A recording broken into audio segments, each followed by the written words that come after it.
Hey everybody, this is Ryan Smith. Welcome back to Secret Chord. I would love to show you a group of chords known as chromatic mediants that you can use in your songwriting. Just take it or leave it. Chromatic mediants are a type of non-diatonic chord. Non-diatonic chords are chords that use notes from outside of the key. Here's something very important to understand chromatic mediants. The mediant is what we refer to the third note of a major scale.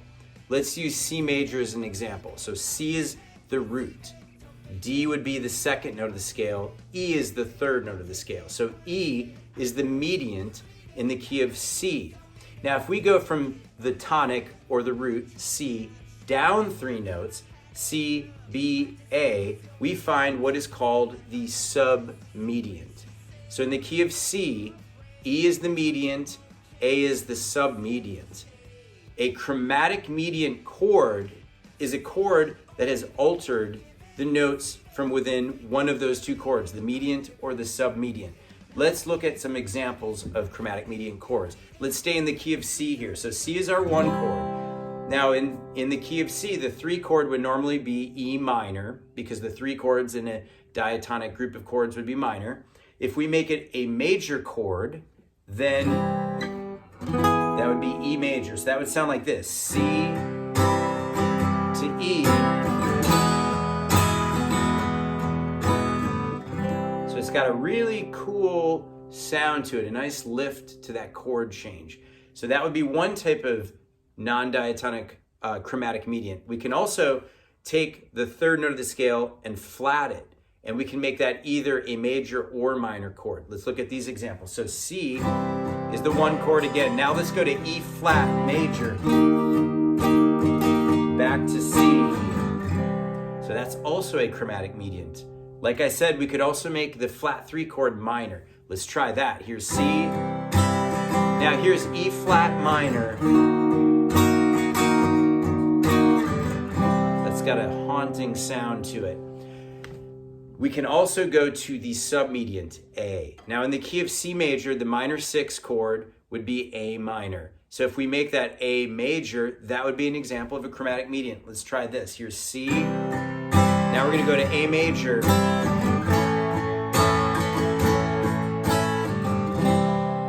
So that would be the major six chord, chromatic mediant.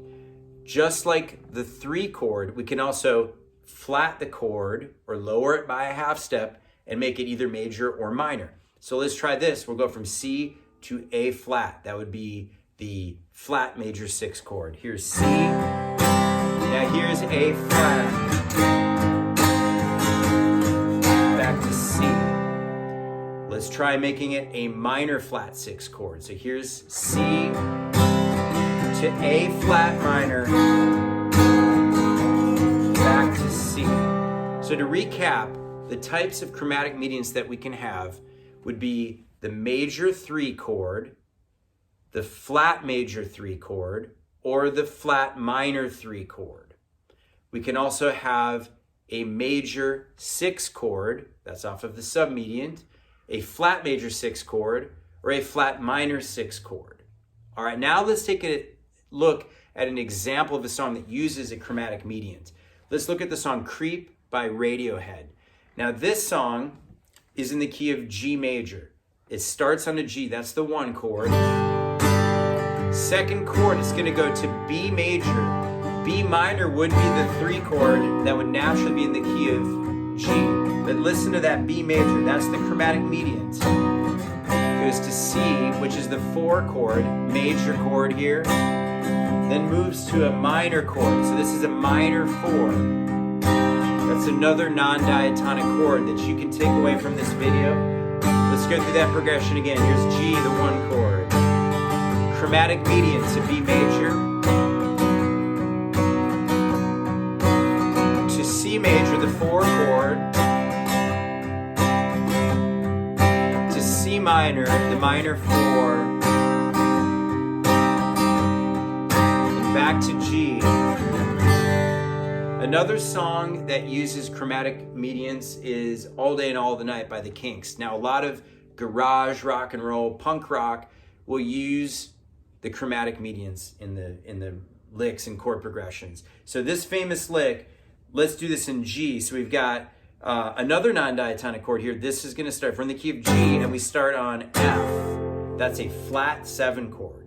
Flat 7 chord is another very cool chord that you can use in your songwriting, non-diatonic. So F, G, that's flat 7 to the 1, back to F, to B flat, that's the chromatic mediant. That would be the flat major 3 chord, back to the G. So